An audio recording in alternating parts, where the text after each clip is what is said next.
Hello there and welcome to my first tech video, covering the process of building my new PC as this channel tries to figure out exactly what it's doing. So I do a fair amount of 3D animation and rendering, sometimes in Unreal Engine and some gaming, so I needed a content creation powerhouse.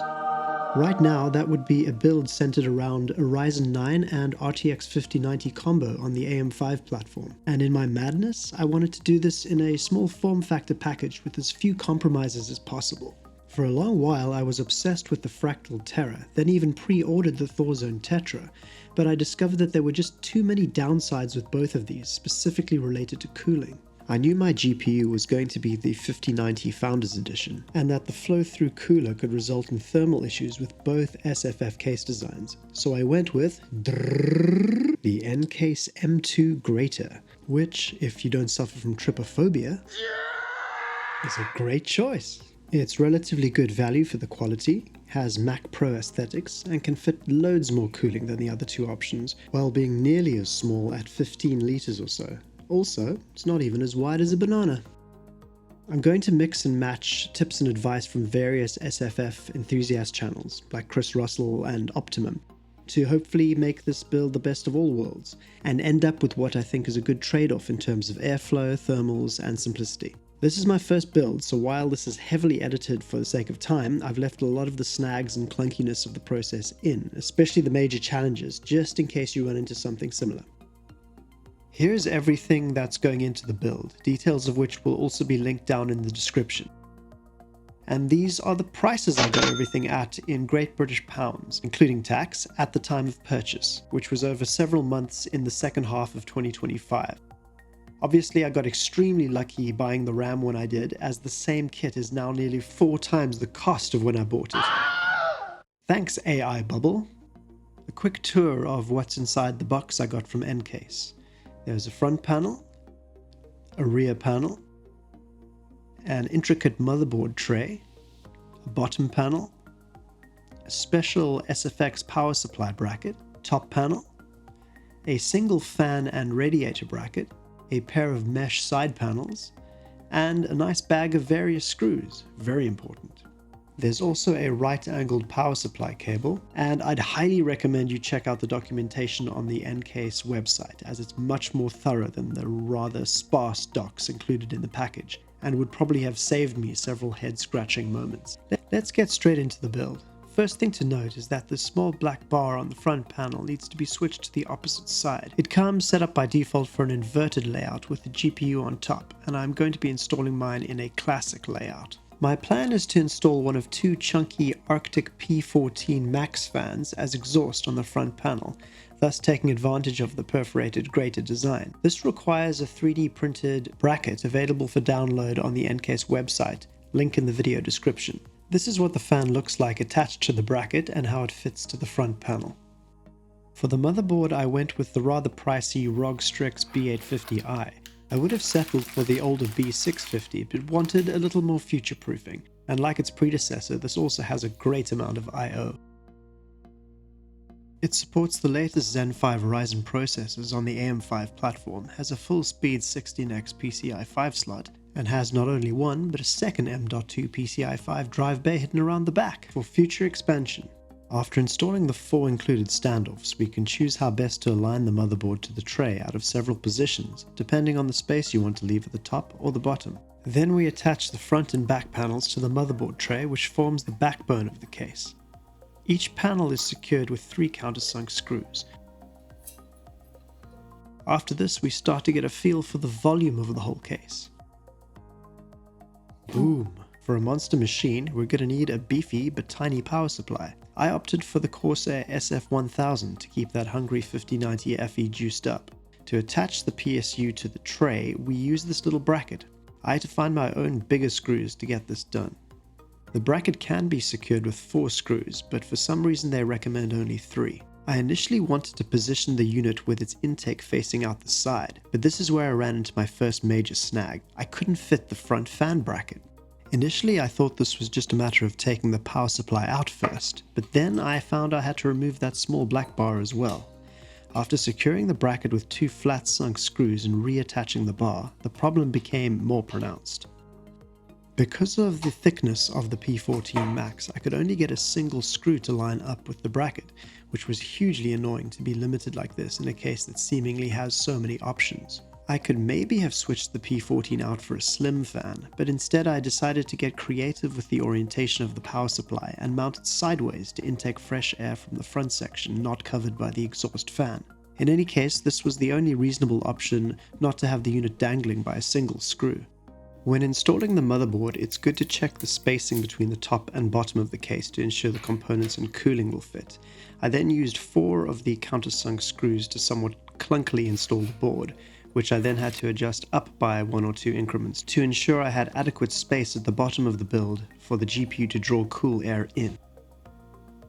Boom again! The Noctua NH-D12L, literally the biggest CPU cooler that I can fit into the M2.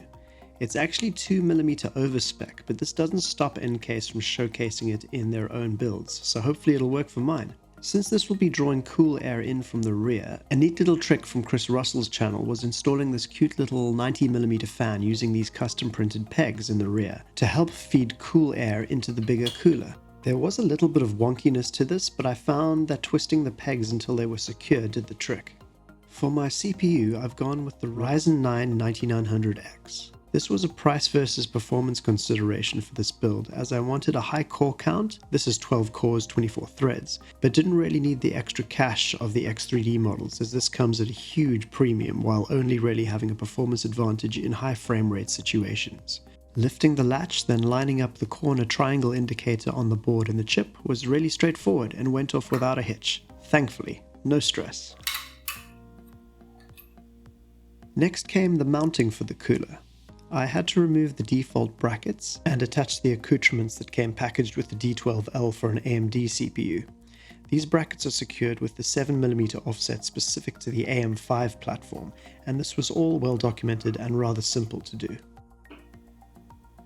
There's a fairly hefty heatsink to unscrew before installing our M.2 drive. I've opted for a 2TB Western Digital SN8100 as it has the best overall speeds in reviews. It's a single-sided drive with nothing on the back, so there's this tiny little rubber nubbin supplied that helps it sit correctly in the bay, and then it's just a matter of clicking it in and refitting the heatsink with its thermal pad and screwing it down gently. Then we have two 48GB sticks of Corsair Vengence DDR5 6000MHz memory for a total of 96GB with CL30 timings. These are nice and low profile and slot in quite easily. This seems like a good time to get the power supply cables in, starting with the big chunky one for the motherboard, and then the CPU cable which plugs in at the top here. Looping it through and keeping it close to the other cables seemed like a good idea for management, later to be cable tied to the tray. Noctua recommends this 4 small dot 1 big dot in the middle pattern for the included thermal paste for the CPU cooler, so that's just what I did. No fancy spreading. I'm placing the cooler with the thicker stack of heat fins to the rear so that that little 90mm fan can assist cool air directly in from the rear. We screw this down gently, alternating side to side to spread that paste evenly. I then position the impressive 120mm Noctua fan to draw the air through in the correct direction, and was just about able to plug in the wire into the CPU fan header. Lucky. Now for the pièce de résistance. The GeForce RTX 5090 Founders Edition. The cooler is a thing of beauty and an engineering marvel, but the chip is a hot and hungry beast. What for what, not really any better than a 4090 IMO. What I didn't expect was that this was easily the hardest part of the build. Even though not recommended, I had to remove not only the support bar, but the entire backplate section to get this thing in. I don't quite know how I would have coped with a card less svelte than the Founders Edition, to be honest. I made a blunder reinstalling that backplate by trapping the power switch cables outside of the case. I should have just removed this completely, as I would have to move its position later on anyway. I also reinstalled the support bar upside down by mistake, which left the card sitting a little skew that I'd have to fix later. I can't say I'm a big fan of the setup, but after securing the GPU with these two screws with washers, the card does actually sit much more securely than I expected. No need for a support bracket or anything like that. Looking at the card's position relative to the front exhaust, I'm confident that a lot of the heat can be evacuated this way. Lastly, looking at the redonkulous nVidia power supply cable that's included with the 5090, I opted for the much more practical and flexible 600 watt Corsair cable that came with the PSU. And there we have our cable management, not too bad. The secret weapon for airflow into the GPU from the bottom are these custom printed 20mm case feet, which are a modification of the ones on the Ncase website, which I'll also link in the description. These need to get mirrored, so you end up with 2 pairs. One issue is that they seem to swivel because they're attached to the bottom panels inside with only 1 screw each. But when attaching the panel to the case, you screw this through the feet, which leaves them sitting pretty sturdily with a really nice gap between the surface and the intake fans of the GPU for plenty of fresh air. So the power button needs to be moved, as it would be on the opposite side of the machine to where it'll be sitting relative to me, so I opted to position it at the top for an easy reach over. It wasn't exactly clear to me which way around the power button header should be plugged in.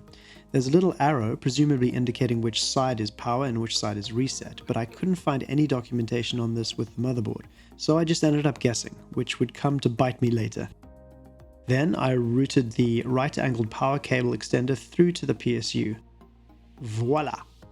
Now, given the space we've left at the top of the case, using the top fan bracket, we can fit a second P14 Max to pull air up and away from where the CPU is dumping hot air into the case. Using the screws included with the fan, we attach it to the bracket, then get it in place, making sure to route the main power cable and fan cables around it. There's still a gap to access the PSU's power switch, which is good, and then I plug this fan into the last remaining fan header on the board. 4 flat-sung screws secure the bracket into the case. But another problem was about to arise. The top panel. You have to be quite careful with how that bracket is positioned, otherwise you won't be able to get the top panel on.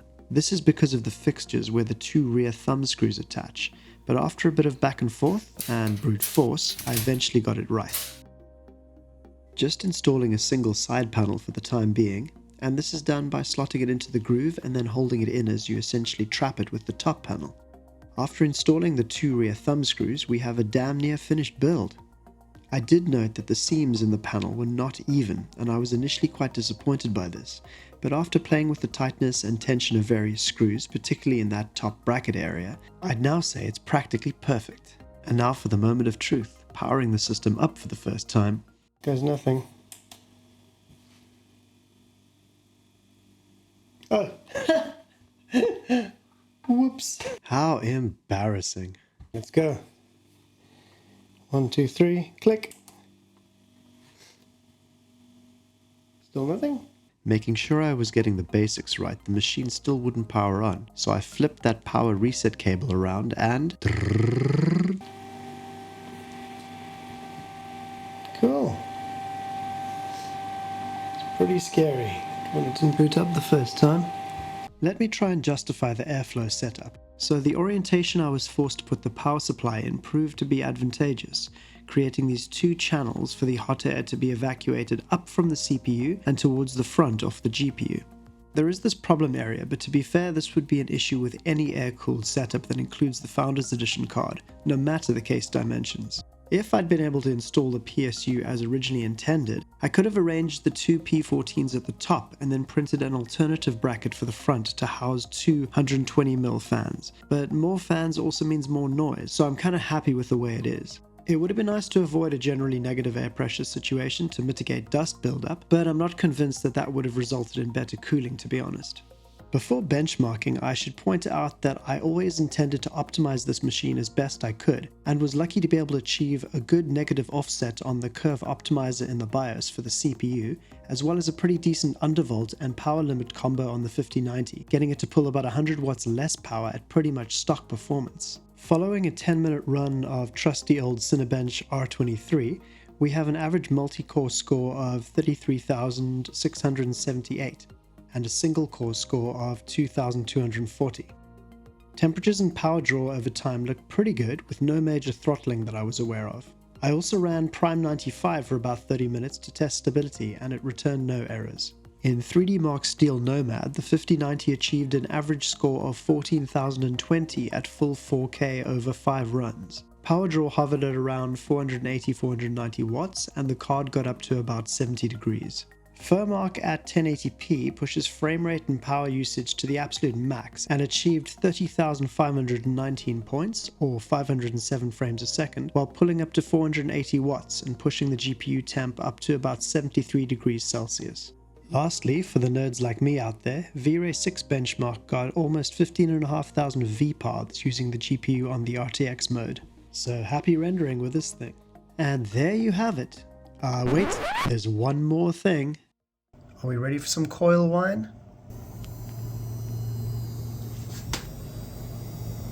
100% coming from the GPU. Can hear it way over the fans. And this is using nVidia's redonkulous power connector. I actually went to the trouble of switching out the power supply and then RMAing the 5090 Fe with nVidia in the hopes that I'd get an unaffected one, but alas, they all seem to be cursed with this issue. Really disappointing for such a high-end product, and pretty infuriating if you're as sensitive to this as I am. I guess it's headphones on and below the desk this machine goes. Pity. Well, that's it. Thanks for watching, and any questions, please comment below this video and I'll try to get back to you. Obviously, like and subscribe, etc., etc. Until next time, cheerio!